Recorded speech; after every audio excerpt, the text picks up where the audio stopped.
If you're a writer struggling with dialogue, there is an absolutely amazing writer that you probably never read. A lot of his over 50 books have been converted into movies and TV shows. So you might have seen his work, but you haven't read it. So let's dive in and let's learn my favorite author's greatest tips on dialogue.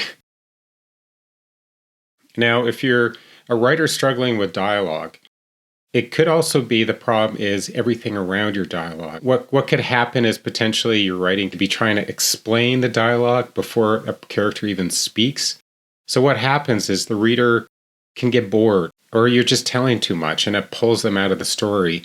And they don't really need to even bother reading the dialogue if you actually explain it ahead of time. So that's what we're talking about here today is when you have dialogue, just like when you make a great presentation, what you do is when someone's speaking, you don't read off the PowerPoints on a presentation because then why should even the speaker be there?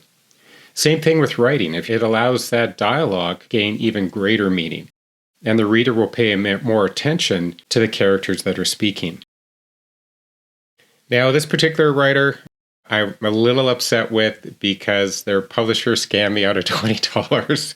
He had written an article on the 10 rules of writing. I didn't know it at the time. I ended up buying his book here, and it ended up being just a 2-page magazine article spread over 100 pages. I was very upset with his publisher, but I am so impressed by him. And even in those 2 pages, in this 10 rules of writing, I'm going to give you my favorites out of those. They were very influential and try to true to his word. You don't have to say a lot to have deep meaning.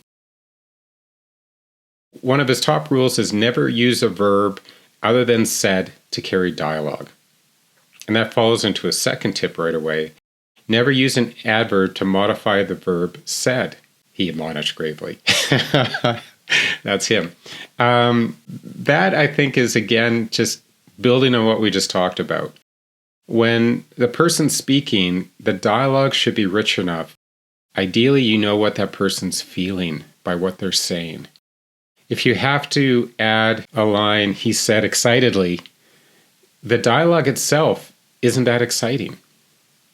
You need to actually spend more time on the dialogue and less time explaining the dialogue.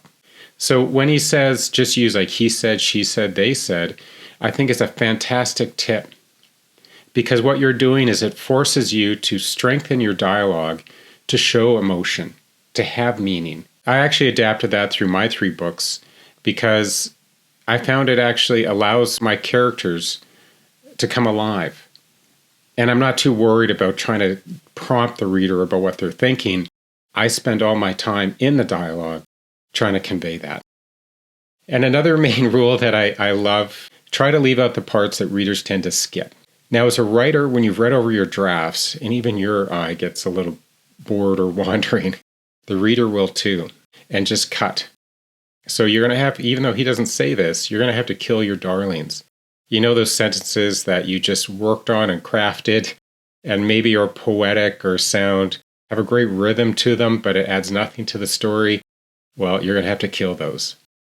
So the next couple tips I'm going to group together. Avoid detailed description of characters and don't go into great detail describing places and things. Now, why I'm pulling those out here is because if you really want to focus on your dialogue and have the readers focus on the dialogue, they're going to need to try to figure out all the key points of that character from what the people are saying or what they're doing. You know, if you're more of a literary author and you want to paint your imagination on the page, that's different. You're going to focus on the detail. You're going to dive into, let's say, what a tree looks like, or it has the tree characteristics, because you want to pull out some sort of inner depth or meaning to that. And as a literary author, that's okay. And if you're a plot-driven author where you spent a lot of time world building up the plot points, you may not want to do this either. You want to dive into that because you love that type of writing. But if you're a character writer or you want to improve on your dialogue, you need to elevate it. You need to make the dialogue the main focus of where the reader gets their information on who that character is. And my favorite author in this book, The 10 Rules of Writing, briefly describes Ernest Hemingway's story, Hills Like White Elephants, and he talks about what the American the girl looked like. And the only descriptor Hemingway put in the story about what they look like, about the girl, is that she had taken off her hat and put it on the table. And that's the only physical description of the story by Hemingway of that girl. He looks for characters first that can create a plot. And if you're a character author like me, that's exactly what I do. If there's a character that speaks to me, that I can hear their voice, and thus I can write dialogue really well because I can hear their voice speaking through me, I do is I set them on a scene and let them run. So if you're a character author, you can use your intuition. If you know that character well enough and you can hear them speak in your mind, that's when the dialogue can also become quite rich. And you might want to use certain cues to get you thinking about that character, getting the mood of that character. And actually, Margot Robbie, as an actress, talked about in her role with Wolf of Wall Street, an acting coach told her to be able to create a Brooklyn accent was to imagine long nails on her fingers and going to a nail salon. And then what she did is she just started speaking like a woman getting her nails done. And sometimes it's just that visual element, or there could be a word or phrase, just triggers you to think about that character you want to write. And another great tip that I absolutely take to heart is if it sounds like writing, rewrite it. Now, if you want to know the mystery of who my favorite author is, well, here's the stories and movies you've probably seen or watched, and he's written over 50 books, and it's Elmore Leonard.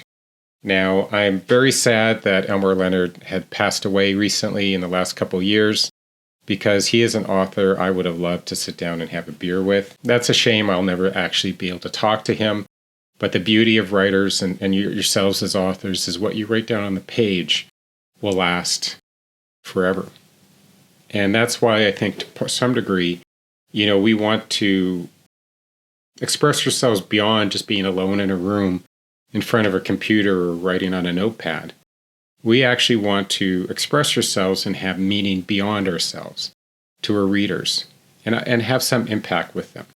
And some of the best impact you can make is through creating great characters and wonderful dialogue. When I read a great story, these characters that I read, I'm so sad when the book ends because they become friends, because I feel I know them. And a lot of that is due to dialogue.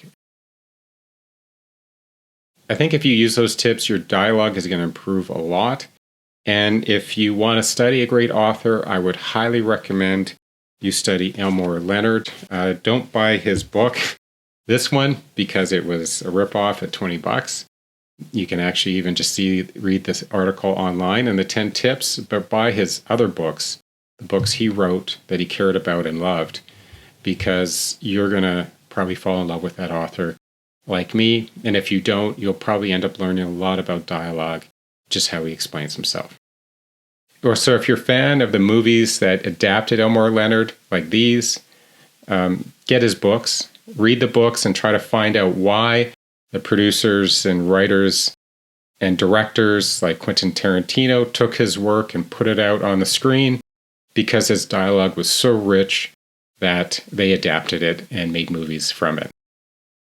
Now, if you want to know my favorite Elmore Leonard, well, it's actually this one, Kill Shot.